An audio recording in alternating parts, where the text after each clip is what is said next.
Assalamualaikum warahmatullahi wabarakatuh. Perkenalkan nama saya di sini Adinda Salsabila dengan NIM 24064102027. Di sini saya akan membahas 3 materi tentang bahasa baku dan tidak baku, fonologi serta morfologi. Yang pertama kita akan membahas bahasa baku dan tidak baku. Di sini bahasa baku sendiri artinya bentuk bahasa standar dan resmi yang digunakan dalam komunikasi tertulis dan formal. Bahasa ini mengikuti kaidah-kaidah bahasa, ejaan, dan tata bahasa yang telah ditetapkan dan diakui secara resmi. Sedangkan bahasa tidak baku adalah variasi bahasa yang tidak sesuai dengan kaidah atau aturan yang sudah disepakati dan ditetapkan dalam KBBI. Bahasa ini sering digunakan dalam percakapan sehari-hari dan dalam situasi santai karena terkesan lebih informal dan fleksibel. Selanjutnya ada ciri-ciri bahasa baku dan tidak baku. Yang pertama, ciri-ciri bahasa baku diantaranya ada sesuai dengan EYD dan tata bahasa baku. Yang kedua, digunakan dalam konteks resmi. Yang ketiga, tidak dipengaruhi bahasa daerah. Yang keempat, memiliki bentuk yang tetap. Yang kelima tidak rancu. 6, tidak mengandung pleonasme. 7, menggunakan imbuhan secara eksplisit. Yang kedelapan, dapat ditentukan di KBBI. Nah, yang kedua, ciri-ciri bahasa tidak baku diantaranya ada tidak sesuai dengan kaidah EYD. Yang kedua, sering digunakan dalam percakapan sehari-hari. Yang ketiga, dipengaruhi bahasa daerah. Yang keempat, ejaan dan penggunaan kata tidak baku. Yang kelima, ambiguitas dan ketidakjelasan. Yang terakhir, penyimpangan dari standar baku. Selanjutnya kita akan membahas tentang contoh kalimat bahasa baku dan tidak baku. Yang pertama, bahasa baku. Contoh kalimatnya itu diantaranya ada harga barang-barang di toko itu cukup mahal. Yang kedua, kala itu mereka sedang berlibur ke Bali. Yang ketiga, saya mohon izin untuk meninggalkan ruangan sejenak. Lalu contoh kalimat bahasa tidak baku. Yang pertama ada, gue mau ke pasar besok. Yang kedua, udah selesai tugasnya belum? Yang ketiga, lo udah makan belum? Lalu kita lanjut ke dampak penggunaan bahasa baku dan tidak baku. Bahasa baku sendiri mempunyai dampak sebagai berikut, yaitu menghindari kesalahpahaman, memperkuat profesionalisme, memudahkan komunikasi, dan memperkuat kesopanan. Sedangkan dampak dari penggunaan bahasa tidak baku itu kesulitan komunikasi, keterbatasan profesionalisme, kesalahpahaman, menurunnya kemampuan bahasa baku, dan penurunan kualitas tulisan. Lalu kita lanjut untuk membahas fonologi. Definisi fonologi sendiri adalah cabang linguistik yang mengkaji bunyi-bunyi bahasa, proses pembentukannya, dan perubahannya. Secara umum, fonologi mempelajari bagaimana bunyi-bunyi bahasa berfungsi dalam sistem bahasa dan bagaimana mereka saling berinteraksi. Lalu selanjutnya kita akan mempelajari tentang perbedaan fonetik dan fonemik.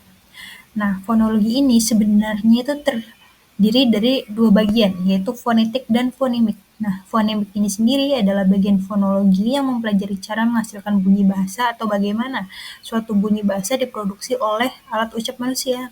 Nah, fonetik ini dibagi menjadi 3 bagian, yaitu ada fonetik akustik, fonetik artikulatoris, yang ketiga fonetik auditoris. Nah, selanjutnya fonemik. Fonemik adalah bagian fonologi yang mempelajari bunyi ujaran menurut fungsinya sebagai pembeda makna. Lalu kita masuk ke unsur produksi bunyi. Nah, di sini ada 3 unsur penting ketika organ ucap manusia memproduksi bunyi atau fenom, yaitu yang pertama ada udara. Nah, udara ini sebagai penghantar bunyi. Yang kedua ada artikulator, yaitu bagian alat ucap yang bergerak. Yang ketiga ada titik artikulasi, yaitu disebut juga dengan artikulator pasif, yang bagaimana bagian alat ucap yang menjadi titik sentuh artikulator. Selanjutnya kita masuk dalam istilah-istilah terkait fonologi. Nah, ada beberapa istilah lain yang berkaitan dengan fonologi. Antara lain ada fona, fonem, vokal, dan konsonan. Fona adalah bunyi ujaran yang bersifat netral atau masih belum terbukti membedakan arti, sedangkan fonem adalah satuan bunyi ujaran terkecil yang membedakan arti. Lalu vokal adalah fonem yang dihasilkan dengan menggerakkan udara keluar tanpa rintangan. Dalam bahasa, khususnya bahasa Indonesia, terdapat huruf vokal. Huruf vokal merupakan huruf-huruf yang dapat berdiri tunggal dan menghasilkan bunyi sendiri. Huruf vokal terdiri atas A, I, U, E, O. Huruf vokal sering pula disebut huruf hidup. Nah, lalu ada konsonan. Konsonan adalah fonem yang dihasilkan dengan menggerakkan udara keluar dengan rintangan. Dalam hal ini, yang dimaksud dengan rintangan adalah terhambatnya udara keluar oleh adanya gerakan atau perubahan posisi artikulator. Lalu kita masuk pada pembahasan morfologi. Apa sih morfologi ini sebenarnya? Nah, morfologi ini atau ilmu pembentukan kata adalah cabang linguistik yang mengidentifikasi satuan-satuan pembentuk kata sebagai satuan gramatikal. Morfologi mempelajari seluk-beluk bentuk kata serta pengaruh perubahan-perubahan bentuk kata terhadap golongan dan arti kata. Lalu kita masuk pada objek kajian morfologi, yaitu meliputi morfem dan kata. Nah, morfem ini merupakan satuan terkecil di dalam bahasa yang mempunyai pengertian dalam satu ujaran. Seperti halnya dikatakan oleh Hodgkin, morfem merupakan unsur terkecil yang secara individual memiliki pengertian dalam satu ujaran suatu bahasa. Menurut Keraf sendiri, morfem dibedakan menjadi dua, yaitu ada morfem bebas yang bisa langsung membentuk sebuah kalimat, ataupun morfem yang bisa berdiri sendiri. Yang kedua ada morfem terikat yang tidak bisa langsung membina sebuah kalimat, namun selalu terikat dengan morfem lainnya. Lalu kata. Kata merupakan sebuah morfem juga, atau lebih tepatnya adalah morfem bebas, karena kata bisa berdiri sendiri tanpa adanya morfem lain, sedangkan afiks atau imbuhan yaitu imbuhan di dan ber adalah morfem terikat, karena keduanya harus digabungkan dengan morfem lainnya. Berikut ini adalah beberapa contoh analisis sederhana morfem antara lain. Yang pertama ada berjalan. Imbuhan ber dan jalan itu adalah dua morfem. Yang kedua adalah berjalan keluar rumah. Kata ber itu imbuhan dan jalan keluar rumah itu merupakan 5 morfem. Lalu kita masuk ke objek kajian morfologi. Nah, kita membahas tentang kata. Kata merupakan sebuah bentuk bebas yang paling kecil, akan tetapi morfem mungkin saja termasuk ke dalam keseluruhan kata ataupun merupakan bagian dari suatu kata. Untuk perbedaan yang paling mendasar dari morfem dan juga kata adalah kata bisa berdiri sendiri dan bisa membentuk suatu makna bebas sebagai satuan gramatik. Kata sendiri terdiri satu ataupun beberapa morfem. Nah, di sini ada klasifikasi kata. Dengan melihat jumlah morfem yang membentuk sebuah kata bisa dibedakan menjadi dua, yaitu kata monomorfemis yang mana terdiri dari satu morfem seperti meja, burung, pohon, nasi, ibu, dan lain sebagainya.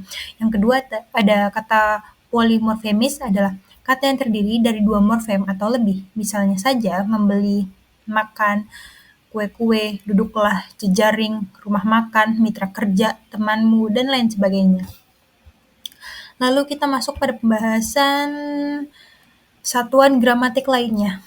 Nah, morfem, kata, frasa, dan klausa adalah dan lainnya sebagai satuan gramatika ataupun gramatik.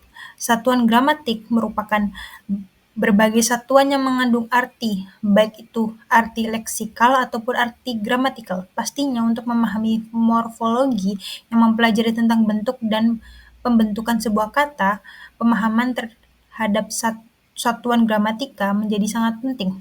Akan tetapi, beberapa satuan gramatika lebih relevan dengan cabang linguistik yang lainnya, seperti sintaksis dan semantik. Lalu kita masuk pada Proses morfologis. Nah, proses morfologis merupakan suatu proses pembentukan kata dari satuan lain yang merupakan bentuk dasarnya. Kemudian, Ramlan juga membagi proses ini menjadi beberapa jenis atau klasifikasi antara lain, afiksasi, reduplikasi, dan juga komposisi. Berikut ini ada penjelasan selengkapnya. Nah, afiksasi. Afiksasi merupakan proses pembubuhan afiks atau imbuhan pada suatu morfem, dasar atau bentuk dasar. Proses tersebut melibatkan unsur-unsur dasar ataupun bentuk dasar, afiks dan juga makna gramatikal yang dihasilkannya. Contoh dari afiksasi sederhana yaitu yang pertama ada ajar ditambah imbuhan ber menjadi belajar. Yang kedua ada ubah ditambah imbuhan ber menjadi berubah. Yang ketiga ada rupa ditambah imbuhan ber menjadi berupa. Lalu kita yang kedua akan membahas reduplikasi. Menurut Ramlan, proses reduplikasi atau pengulangan merupakan pengulangan satuan gramatik, baik itu keseluruhannya ataupun sebagian. Baim itu dengan variasi fonem ataupun tidak. Hasil dari pengulangan tersebut disebut dengan kata ulang, yang mana termasuk ke dalam kata majemuk, sementara satuan yang diulang adalah bentuk dasar. Ada beberapa jenis reduplikasi antara lain. Yang pertama ada pengulangan seluruh, yaitu pengulangan untuk seluruh bentuk dasar, tanpa adanya perubahan fonem dan tidak berkombinasi dengan proses pembubuhan afiks. Yang kedua ada pengulangan sebagian, yaitu pengulangan sebagian dari bentuk dasarnya. Hampir seluruh bentuk dasar pengulangan golongan ini berupa bentuk kompleks. Yang ketiga ada pengulangan yang berkombinasi. Dengan proses pembubuhan afiks, dalam jenis ini bentuk dasar yang diulang seluruhnya dan berkombinasi dengan proses pembubuhan afiks. Yang keempat ada pengulangan dengan adanya perubahan fonem. Lalu kita masuk pada pembahasan yang ketiga, komposisi atau kata majemuk. Komposisi atau kata majemuk merupakan sebuah kata yang mempunyai makna baru yang tidak termasuk gabungan makna unsur-unsurnya. Kata majemuk ini dikelompokkan menjadi dua jenis, yaitu kata majemuk setara dan kata majemuk tidak setara. Berikut ini adalah penjelasan selengkapnya. Kata majemuk setara biasanya disebut juga dengan kata majemuk kumulatif atau kata majemuk gabungan, yaitu kata majemuk yang bagiannya sederajat. Kata majemuk setara ini dibagi menjadi beberapa jenis, antara lain yang pertama ada bagian terdiri dari wakil-wakil dari keseluruhan yang dimaksud, misalnya saja kaki tangan, orang tua, tikar bantal, dan lain sebagainya. Yang kedua ada bagian terdiri dari kata yang berlawanan, misalnya saja tua muda, besar kecil, dan tinggi rendah. Yang ketiga ada bagian terdiri dari kata-kata yang memiliki makna hampir sama, misalnya panjang lebar, susah payah, hancur lebur, dan lainnya. Yang selanjutnya, lanjutan dari komposisi tadi, lanjutnya kata majemuk dan tak setara. Kata majemuk tidak setara biasanya disebut juga dengan majemuk determinatif, yaitu kata majemuk yang tidak memiliki inti. Umumnya kata majemuk ini terdiri dari yang pertama ada kata majemuk yang memiliki susunan DM, diterangkan, menerangkan. Misalnya saja raja muda, rumah obat, orang tua.